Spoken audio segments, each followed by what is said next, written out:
Alex. We don't have a solution for this. We are bad. And then, of course, they try to establish the climate change denial movement and associate us with Holocaust denial. So right here is the treaty. They call for world government over and over again. We have all the world leaders saying it's the birth of world government, run by a private banking group. So here he is kind of going with the old propaganda of, well, you're a bunch of conspiracy theorists when we're only reading what it actually says. This shows Kevin Rudd's disdain for the Australian people. This shows that he thinks they're a bunch of idiots. But a week later, ClimateGate documents broke, and now is he eating crow? His parliament is on the verge of collapse. There's been all these resignations. The anti-carbon tax crowd has now gotten the second place in their parliamentary system, so they're in a lot of trouble.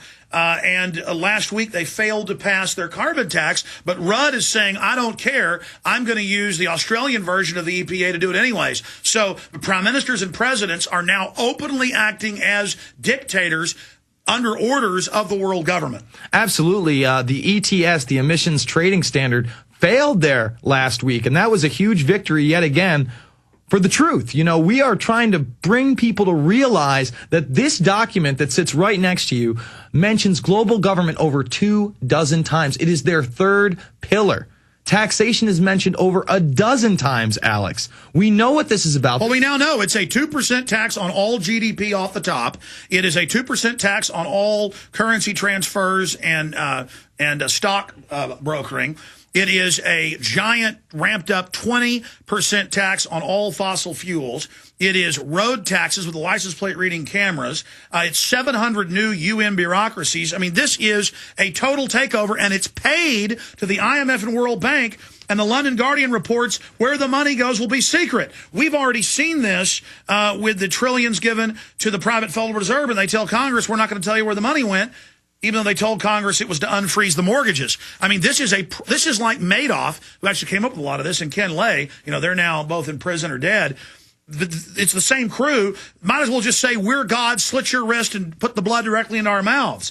I mean, this is just them openly saying, we rule the planet, we are the con artists, we are the criminals. And let's not forget the false left cover of, oh, the oil industries are backing all this research that disproves climate change. Alex, we have the articles where the head of Exxon, the head of Shell Oil are calling for a carbon tax. And if you go to the smallest... The head of BP. Absolutely. And now we have the internal emails from 2000 where they were... The Climate Center was taking orders from the oil companies and saying it's only part of their agenda to take over. Mm-hmm. The oil companies did. It's just like the insurance companies openly wrote the healthcare bill that now makes you go get insurance with them. Mm-hmm. And then they're cutting Medicare and Medicaid. The case for killing Granny. Let's play this first clip. This is a 2.5-minute clip with the Prime Minister of Australia. Here it is. Support to help meet the expected overall increase in the cost of living flowing from the scheme. A third argument from those who quibble about the design of the carbon pollution reduction scheme is that the international design aspects of the scheme are flawed. Lord Christopher Monckton, a former advisor to Margaret Thatcher, was quoted this week in the Australian press by Janet Albrechtsen. Lord Monckton describes the potential Copenhagen Agreement as a plan to set up transnational government on a scale the world has never seen before. Enter the world government conspiracy theorists.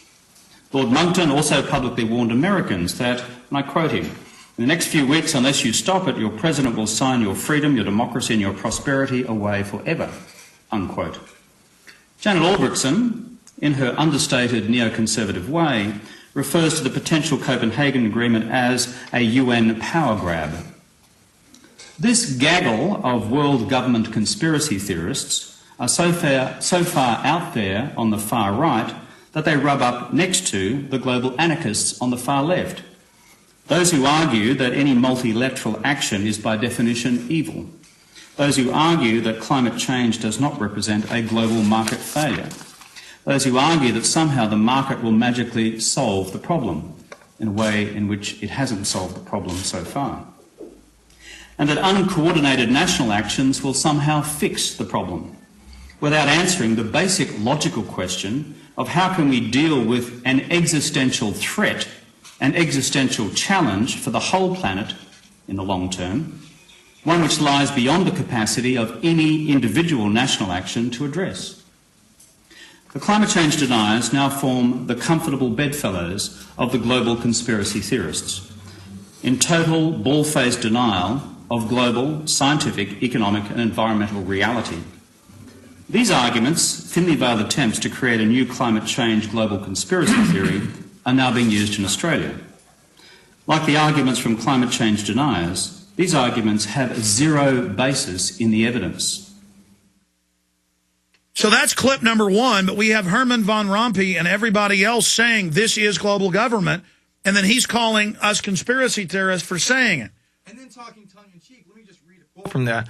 Without answering the basic logical question of how can we deal with the existential challenge for the whole planet, which lies beyond the capacity of any individual national action to address. Right there, he acknowledges, yes, we are setting up a world government, but we're global government conspiracy theorists, Alex, and we're in bed with climate change denial now. It's all semantics. It's all word games. The guy admits it to you as he denounces it. That's their game.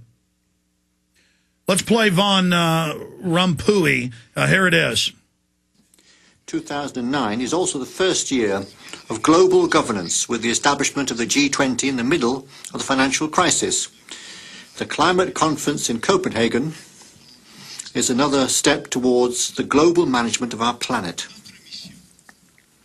Our mission, our presidency, is one of hope. Now, we could play Al Gore saying it, too. We could read out of the treaty. We have the London Guardian saying it's world government, but that it's a good thing. And we have them saying the IMF and World Bank will be the world government.